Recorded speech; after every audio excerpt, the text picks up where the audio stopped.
वंदे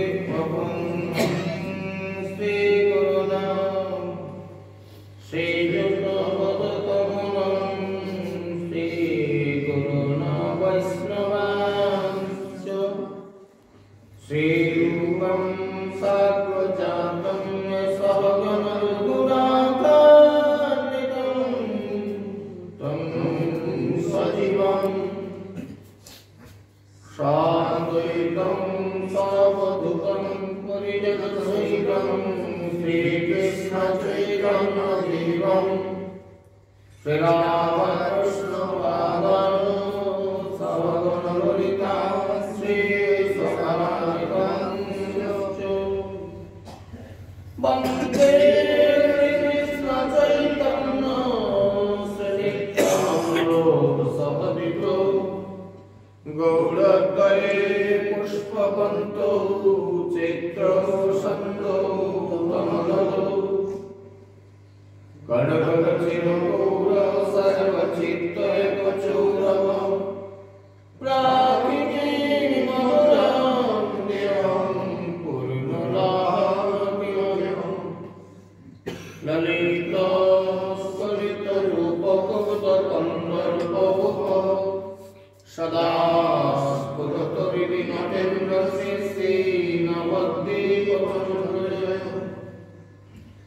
जय दामोदर गौरंग हे श्रीनित्यानंद कृपानिधि साद्वैतं शिवासादि राघवबन्धु नमस्तुते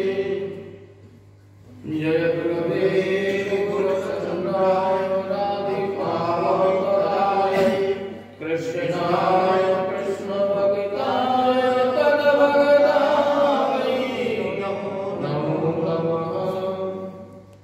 गुरुनवन्दे रसानन्दे प्रेमानन्द स्वरूपकं नमामि तदर्शेवं नमामि शरणाम्बुजे अखण्डमण्डलाकारं व्यक्ततेन चराचरं तत्पदादर्शितं येन तस्मै गुरवे नमः नमो महावदन्नाय कृष्णप्रेमप्रदायते कृष्णाय कृष्णचैतन्यनाम्ने गौरकेशे नमो नमः वृन्दावै तुलसीदेवै प्रिया वै केशवस्य च कृष्णभक्तिपदे देवी सत्त्ववत्यै नमो नमः वंशाकल्पतरुर्वश्च कृपासिन्धुभ्येव च पतितानां पावनेभ्यो श्रीगुरुवैष्णवेभ्यो नमो नमः नमस्ते वैष्णव विष्णु नमस्ते वैष्णव गुरु नमस्ते साधु सर्वे समागत गौरभक्तवृन्दे नमो नमः ॐ पार्थाय यतिगोदितं भगवतारायणं स्वयं व्यासेन लिखितं पुराणेन इदं वन्दे महाभारतम् अद्वैतामृतवर्षिणीं भगवतीमष्टादशसद्गुणीं अवगतामनुसन्दत्तानि भगवद्गीतामवतीर्षिणीं नमस्तुते जयशशालबुद्धे मुल्लाविन्दाय तमोनेत्र जयदया भारतवीर पूर्णप्रज्ञादीपमयोऽपिदीप प्रफुल्लितं जाताय वक्त्रवित्रैकपाणये मुद्राय कृष्णाय विकामृते नमः सर्वभूतोऽधिगतागोपालं नमः पद्मभक्तोऽस्तेवता दुर्गं गीतामृतम् वसुदेवसुतं परमानन्दं कृष्णं वन्दे जगद्गुरुं विश्वगुरुं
মহিমা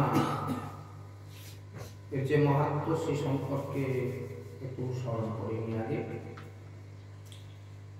যদি যুধিষ্ঠির মহারাজ একদিন ভগবান কৃষ্ণকে জিজ্ঞাসা করেছিলেন যে আমি আপনার শ্রীপাদ পদ্ম না করি তো আপনি ত্রিলোকের সুখদায়ক এবং বিশ্বেশ্বর, বিশ্বের পালক এবং পরম পুরুষোত্তম, তো আমার একটি মনের মধ্যে সংশয় আছে যে অগ্রহায়ণ মাসের শুক্লপক্ষের যে একাদশী, এই একাদশীর নাম কি, কোন বিধিতে এই একাদশী প্রতিপালন করতে হয় এবং কোন দেবতা এই একাদশীতে পূজিত হন, এই কথাগুলি আপনি কৃপা করে আমাকে বলুন। মহারাজ যুধিষ্ঠির ভগবানের কাছে প্রশ্ন রেখেছিলেন। তো ভগবান কৃষ্ণ বললেন যে মহারাজ যুধিষ্ঠির, আপনি অতি উত্তম প্রশ্ন করেছেন আমাকে, কারণ যার মাধ্যমে আপনার যশ চতুর্দিকে বিস্তৃত হবে। এখন সেই একাদশীর বর্ণনা প্রসঙ্গে আমি খুব সংক্ষেপে বর্ণনা করছি এবং এই একাদশীর যে মাহাত্ম্য, এই মাহাত্ম্য শ্রবণ করলেই বাজপেয় যজ্ঞের ফল লাভ হয়ে যায়। তো অগ্রহায়ণ মাসের শুক্লপক্ষের এই যে একাদশী, এই একাদশীর নাম হচ্ছে মোক্ষদা একাদশী। মোক্ষদা একাদশী এবং সর্বপাপনাশিনী এবং ব্রতের মধ্যে শ্রেষ্ঠ। সমস্ত পাপনাশিনী এবং ব্রতের মধ্যে শ্রেষ্ঠ। তো এই একাদশীর দেবতা হচ্ছেন স্বয়ং শ্রী দামোদর। কোন রূপে আজকে ভগবানকে অর্চন করতে হয়?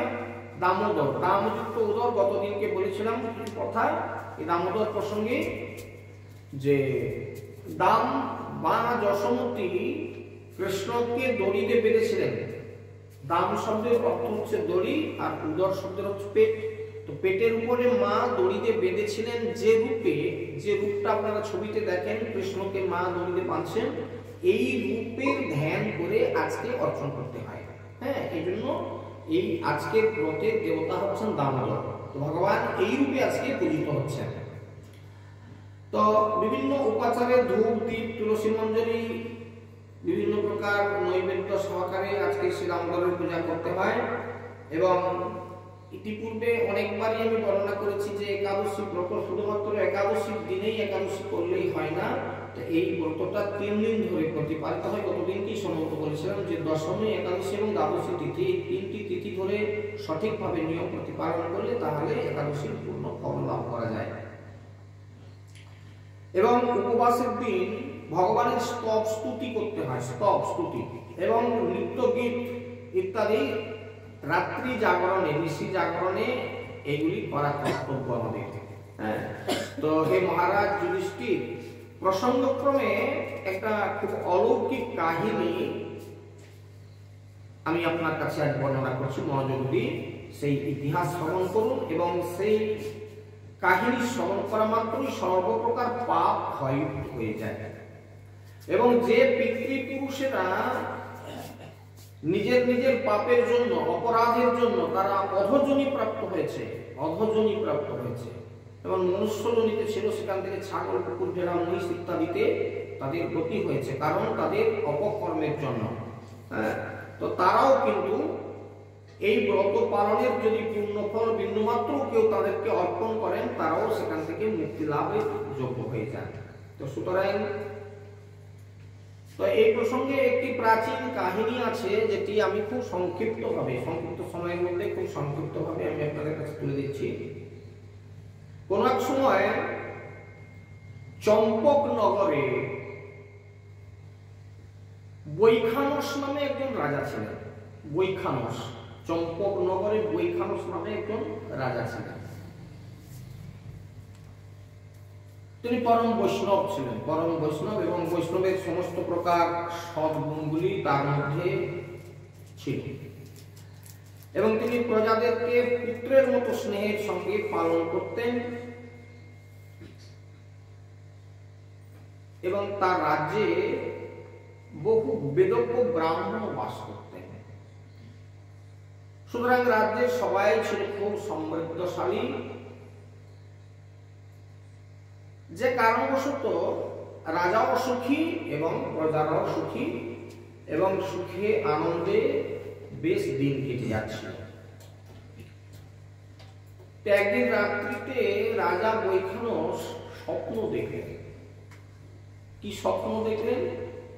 স্বপ্নের মধ্যে দেখলেন যে তিনি তার পিতাকে দেখলেন যে তিনি নরক প্রাপ্ত হয়েছেন, এবং নরক যন্ত্রণা কঠিনভাবে তাকে প্রাপ্ত করানো হচ্ছে। জমের দূতরা তাকে নরকে বিভিন্ন প্রকার খুব ক্লেশদায়ক যন্ত্রণা তাকে সহ্য করাচ্ছে, এবং সেগুলো সহ্য করতে না পেরে চিৎকার করছে, এবং আমাকে দেখতে পেয়ে সে আমাকে দেখতে পেয়ে আমাকে লক্ষ্য করে বলল যে, হে পুত্র, তুমি আমাকে এই নরক সমুদ্র থেকে কোন প্রকারে উদ্ধার করো।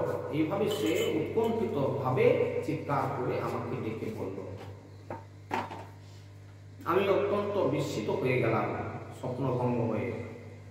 আমি পরের দিন ব্রাহ্মণদেরকে ডেকে আমি জিজ্ঞাসা করেছিলাম যে আমি কি করব, আমার করণীয় কি। তো আমি আমার পিতাকে এরকম যে নরক যন্ত্রণা কষ্ট পেতে দেখলাম, দেখে আমার হৃদয় যেন বিদীর্ণ হয়ে যাচ্ছে। তো আমি কি করব, আমি ব্রাহ্মণদের কাছে জানতে চাইলাম। তো আমার পূর্বপুরুষেরা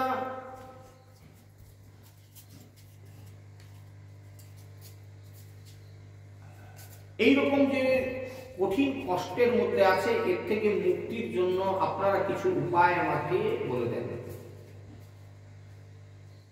তো ব্রাহ্মণেরা আমায় বললেন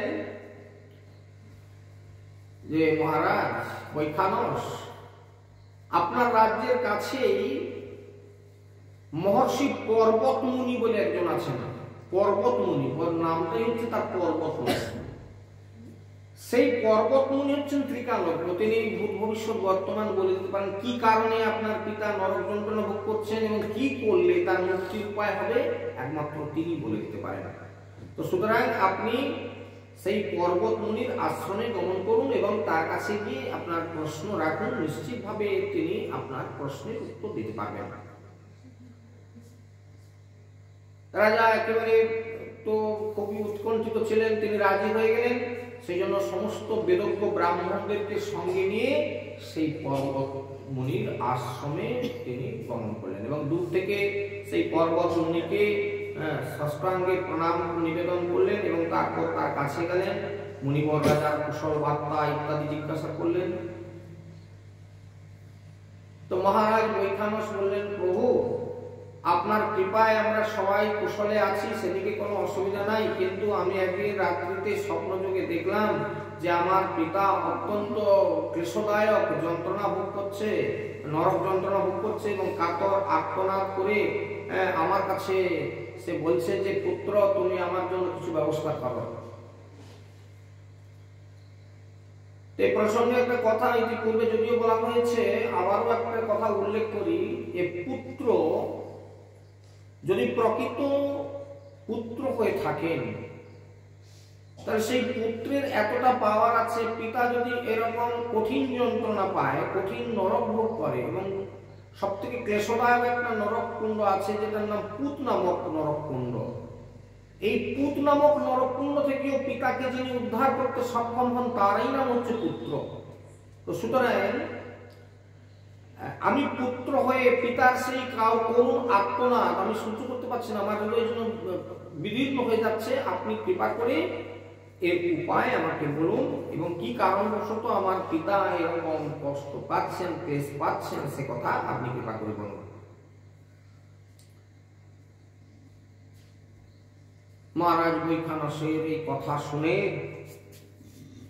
মহর্ষি পর্বত কিছুক্ষণ ধ্যানস্থ হয়ে গেলেন, এবং সেই ধ্যানের মধ্যে তিনি যে কথা জানতে পারলেন, ধ্যান ভঙ্গের পর তিনি রাজা বৈখানসকে বললেন যে মহারাজ,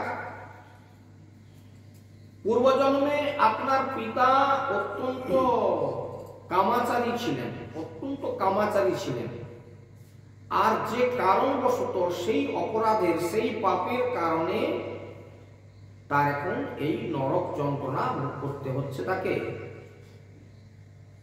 তো এখন এই পাপ থেকে মুক্তির উপায় স্বরূপ আমি একটি ব্রতের উল্লেখ করছি, মন দিয়ে শুনুন। সামনে যে অগ্রায়ণ মাস আসছে, এই অগ্রায়ণ মাসের শুক্ল পক্ষের যে একাদশীর নাম হচ্ছে মোক্ষদা একাদশী, এবং এই মোক্ষদা একাদশী যথাযথভাবে প্রতিপালন করে সেই পুণ্যের ফল, সেই একাদশী ব্রত করলে যে পুণ্যটা সঞ্চিত হবে, সেই পুণ্যের ফল আপনি পিতাকে প্রদান করুন, আর সেই পুণ্যের প্রভাবে আপনার পিতা নিশ্চিতভাবে ওই নরক যন্ত্রণা থেকে মুক্তি লাভ করবেন। কি ঋষির কথা শোনার পরই রাজা নিজের গৃহে ফিরে এলেন, এবং সেই পবিত্র তিথির আবির্ভাবে তিনি স্ত্রী পুত্রাদি সহ যথাবিধিভাবে সেই মোক্ষদা একাদশী ব্রত পালন করলেন, এবং ব্রতের পূর্ণ ফল এই ব্রত পালন দেওয়ার পর, তো আপনারা হয়তো এই জায়গাটায় এসে একটু থমকে যাবেন যে পূর্ণ ফল কি করে প্রদান করতে হয়। খুব সাধারণ যেরকম নিয়মটা আপনাদের বলেছিলাম যে প্রভু আমি অদ্য একাদশী হরিবাসর তিথি প্রাপ্ত হয়েছে, একাদশী হরিবাসর তিথিতে আমি ব্রত ধারণ করলাম, আপনি কৃপা করুন যেন আমার এই ব্রত সম্পূর্ণ হয়, এরকম যেটা সংকল্পের কথা আপনাদের বলেছিলাম, ঠিক এমনি ভাবেই পালন দেওয়ার পর, এই পালনটা ভগবত প্রসাদে পালন করার পরে ভগবানের রাতুল চরণে বসে একান্তভাবে তার চরণে নিবেদন করে বলতে হয়, প্রভু এই আমি যে ব্রত ধারণ করেছিলাম এর যদি সামান্যতম আমার পুণ্য অর্জিত হয়, আপনি কৃপা করে আমার অমুকের মুক্তির জন্য, আমার পিতা, আমার মাতা, আমার পূর্বপুরুষ অমুকের মুক্তির নিমিত্ত আমি সেই পুণ্য ফল প্রদান করতে চাই, আপনি কৃপা করে আমার যতটুকু পুণ্য ফল, সেই পুণ্যের প্রভাবে তার যতটুকু পাপ ক্ষয় হয় আমি তার জন্য প্রদান করলাম, আপনি কৃপা করে তাকে মুক্তি দেন আমার এই পুণ্যের প্রভাবে। এটাই হচ্ছে তার মানে ফল প্রদান করা, এটাই হচ্ছে কথা। এবং মানসিকভাবে এইভাবে কেউ প্রার্থনা করলেই সেই পুণ্যের ফল তার যাকে প্রাপ্ত করাতে চাইবে তিনি প্রাপ্ত হতে পারেন। সুতরাং এইভাবে একাদশী ব্রতের পালনের পরে রাজা বৈখানস ভগবানের রাতুল চরণে প্রার্থনা করে সেই ব্রতের পূর্ণফল পিতার উদ্দেশ্যে প্রদান করলেন, এবং সঙ্গে সঙ্গে দেখতে পেলেন যে স্বর্গ থেকে পুষ্প বৃষ্টি হচ্ছে, আর তার পিতা সেই নরক থেকে স্বর্গে চলে যাচ্ছেন, আর যাওয়ার সময় পুত্রকে অশেষ ধন্যবাদ এবং অশেষ আশীর্বাদ করতে করতে যাচ্ছেন, পুত্র তুমি সুখে থাকো, তোমার ব্রতের পূর্ণ ফলে আমি আজকে মুক্ত হতে পেরেছি, সুতরাং তোমার শুভ হোক, মঙ্গল হোক, তুমি সুখী হও। হ্যাঁ, পিতা আশীর্বাদ করতে করতে স্বর্গলোকে যাচ্ছেন, আর স্বর্গলোক থেকে পুষ্প বৃষ্টি হচ্ছে। মহারাজ যুধিষ্ঠির, যে ব্যক্তি এই মঙ্গলদায়িনী এই মোক্ষদা একাদশী ব্রত পালন করেন তার সমস্ত পাপ বিনষ্ট হয়ে যায়, এবং মৃত্যুর পর তিনি মুক্তি লাভ করেন। এই ব্রতের পূর্ণ সংখ্যা আমিও জানি না, ভগবান বলছেন যে এর পূর্ণ যে কতটা পরিমাণ অর্জন হয় সে কথা আমিও জানি না। হ্যাঁ, এবং চিন্তামণির মতো এই ব্রতটি আমার অত্যন্ত প্রিয়, এই মোক্ষদা একাদশীর ব্রত আমার অত্যন্ত প্রিয়। এই ব্রত কথা যিনি পাঠ করেন, যিনি শ্রবণ করেন, অথবা যে সেই শ্রবণ করে গিয়ে অন্য কারোর কাছে কীর্তন করেন, সকলেরই বাজপেয় যজ্ঞের ফল লাভ হয়ে থাকে। সুতরাং খুব সংক্ষিপ্ত ভাবে এই ব্রতের মহাত্ম কথা এই পর্যন্ত বিশ্রাম করলাম। জয় জয়।